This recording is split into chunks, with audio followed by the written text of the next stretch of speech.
അമ്മ താ ലേറ്റ് ആയി.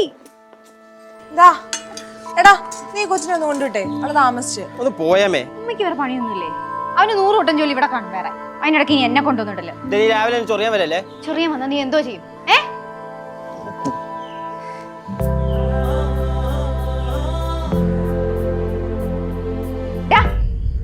നിന്റെ ചാർജർ എടുത്തോ. നീ പോയില്ലേ? എന്താണ് കാമുകിയുടെ കല്യാണത്തിന്റെ ആണോ ഈ റൂമിലൊരു കരച്ചിലിന്റെ മണം? എന്ത്? അല്ല നിന്റെ കാമുകിയുടെ കല്യാണം അല്ലേ ഇന്നാ? ചേച്ചിയോട് നിന്നോട് ആര് പറഞ്ഞു? എടാ മോനെ, നിന്റെ അമ്മ നിന്നെ എടുത്തതിനേക്കാളും കൂടുതലേ നിന്നെ ഞാൻ എടുത്തിട്ടുള്ളതുകൊണ്ടും നോക്കിയിട്ടുള്ളതുകൊണ്ടും പറയുക. ഇതല്ല ജീവിതത്തിൽ വലിയ കാര്യം.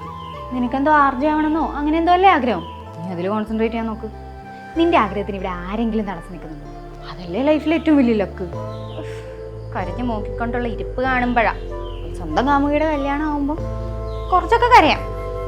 പക്ഷെ ഇതും പറഞ്ഞ് നാളെ ഇവിടെ കിടന്ന് മോങ്ങിക്കൊണ്ടിരുന്ന അടിച്ച് നിന്റെ അല്ല ചേച്ചിയോട് ആരാ ശരിക്കും പറഞ്ഞു? എങ്ങനെ പറഞ്ഞു? നിന്റെ കാമുകി മറ്റേ ടീനയല്ലേ, അവളെ കെട്ടാൻ പോകുന്ന ആ അലവലാതി മാത്യു, എൻ്റെ എക്സാ. എടാ നമ്മളെ വേണ്ടാത്തവര് നമുക്കും വേണ്ട. പിന്നെ ചിലരൊക്കെ നമ്മുടെ ലൈഫിൽ നല്ലതിനായിരിക്കും.